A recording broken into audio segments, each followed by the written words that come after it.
ਉਹ ਕੀ ਹੋ ਤੁਹਾਨੂੰ ਨਹੀਂ ਗਿਆ? ਪਤਾ ਕੀ ਹੋਇਆ? ਠੰਡਾ ਹੋ ਯਾਰ। ਕੀ ਠੰਡਾ ਹੋਇਆ ਤੁਹਾਡੇ ਸਾਹਮਣੇ ਗੰਦ ਪਿਆ ਸਾਰਾ ਜਿਹੜਾ ਪਾਇਆ। ਓ ਮਾਮਾ ਜੀ, ਉਹ ਹੈਲੋ ਗੱਲ ਸੁਣ।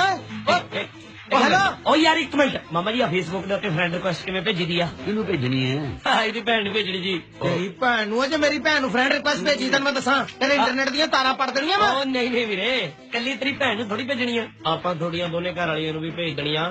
ਆਪਾਂ ਨੇ ਇੱਕ ਫੈਮਿਲੀ ਦਾ ਗਰੁੱਪ ਬਣਾ ਲੈਣਾ ਵਾ, ਪਤਾ ਲੱਗਣਾ ਚਾਹੀਦਾ ਸਭ ਨੂੰ ਬਈ ਇਹਦੀਆਂ ਕਿੰਨੀਆਂ ਘਰ ਵਾਲੀਆਂ, ਕੀ ਹੈ ਤੇ ਕੀ ਹੈ। ਕੀ ਹੈ ਹਾਂ ਹੱਦ ਹੁੰਦੀ ਹੈ ਯਾਰ ਬੱਲੀ ਸਾਹਿਬ ਕਿਸੇ ਗੱਲ ਦੀ। ਅੱਗੇ ਅੱਤਵਾਦੀ ਇੰਟਰਨੈਟ ਤੇ ਧਮਕੀਆਂ ਦਿੰਦੇ ਹੁੰਦੇ ਸੀ, ਹੁਣ ਆ ਸੜਕ ਛਾਪ ਗੁੰਡੇ ਵੀ ਧਮਕੀਆਂ ਦੇਣ ਲੱਗ ਪਏ ਯਾਰ। ਉਹ ਬੱਲੀ ਬਾਜੀ ਸਮਝਾਓ ਇਹਨੂੰ ਯਾਰ, ਮੇਰੀ ਭੈਣ ਹੈ ਯਾਰ ਉਹ। ਨਾ ਜੇ ਤੇਰੀ ਭੈਣ ਆ ਤਾਂ ਘਰੇ ਬਿਠਾਉਣੀ ਆ, ਕਿਤੇ ਵਿਆਹਣੀ ਨਹੀਂ। ਵਿਆਹਣੀ ਹੈ ਪਰ ਤੇਰੇ ਵਰਗੇ ਨਾਲ ਨਹੀਂ ਵਿਆਹਣੀ। ਕੀ ਗੱਲ, ਮੈਂ ਧੂਆਂ ਮਾਰਦਾ ਮੈਂ ਜਿਹੜਾ ਤੇਰੀ ਭੈਣ ਨੂੰ ਕਾਲੀ ਕਰ ਦੂੰ? ਓਏ ਅਸੀਂ ਖਾਨਦਾਨੀ ਬੰਦੇ ਆ।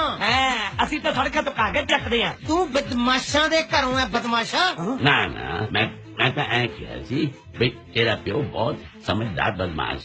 ਦੇਖੋ ਮਾਮਾ ਜੀ, ਇਹਦੀ ਭੈਣ ਨਾਲ ਮੇਰਾ ਵਿਆਹ ਤਾਂ ਤੁਸੀਂ ਉਹ ਕਰਾਉਣਾ, ਹੁਣ ਤੁਹਾਡੀ ਮਰਜ਼ੀ ਆ। ਤੁਸੀਂ ਮਿਲਣੀ ਵਾਲੇ ਕੰਬਲ ਲੈ ਕੇ ਕਰਾਉਣਾ ਜਾਂ ਆਪਣੇ ਉੱਤੇ ਕੰਬਲ ਪਵਾ ਕੇ ਆਪਣੀ ਕੰਬਲ ਕੁੱਟ ਕਰਾ ਕੇ ਕਰਾਉਣਾ। ਦੇਖ ਵੀਰ, ਜੇ ਮੈਂ ਬਦਮਾਸ਼ ਹੀ ਬਣਨਾ ਹੁੰਦਾ ਨਾ, ਮੈਂ ਆਪਣੇ ਪਿਓ ਦਾ ਘਰ ਛੱਡ ਕੇ ਨਾ ਇੱਥੇ ਮਾਮਾ ਜੀ ਕੋਲੇ ਕੰਮ ਲੱਭਣ ਨਾ ਆਉਂਦਾ।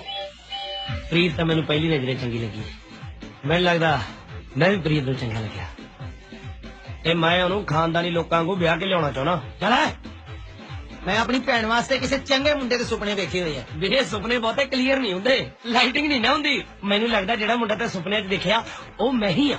ਹੁਣ ਆਪਣੀ ਭੈਣ ਨੂੰ ਜਾ ਕੇ ਸਮਝਾ ਵੀ ਫੇਸਬੁੱਕ ਚੈੱਕ ਕਰੇ, ਮੈਂ ਉਹਨੂੰ ਫਰੈਂਡ ਰਿਕੁਐਸਟ ਭੇਜ ਰਿਹਾ। ਆਪਣੀ ਭੈਣ ਦੇ ਕੰਪਿਊਟਰ 'ਚ ਭਾਵੇਂ ਕੋਲੋਂ ਨਾ ਵਾਇਰਸ ਪਾਣਾ ਪਵੇ ਮੈਨੂੰ, ਤੇਰੀ ਫਰੈਂਡ ਰਿਕੁਐਸਟ ਨਹੀਂ ਐਕਸੈਪਟ ਹੋਣ ਦਿੰਦਾ ਮੈਂ। ਸਿਆਣਾ ਬਣ ਮੇਰੇ ਵੀਰ, ਆਪਣੀ ਭੈਣ ਨੂੰ ਕਹਿ ਵੀ ਮੇਰੀ ਫਰੈਂਡ ਰਿਕੁਐਸਟ ਐਕਸੈਪਟ ਕਰ ਲੈ, ਨਹੀਂ ਤਾਂ ਉਹਨੂੰ ਕਾਫੀ ਕੁਝ ਐਕਸੈਪਟ ਕਰਨਾ ਪਏਗਾ।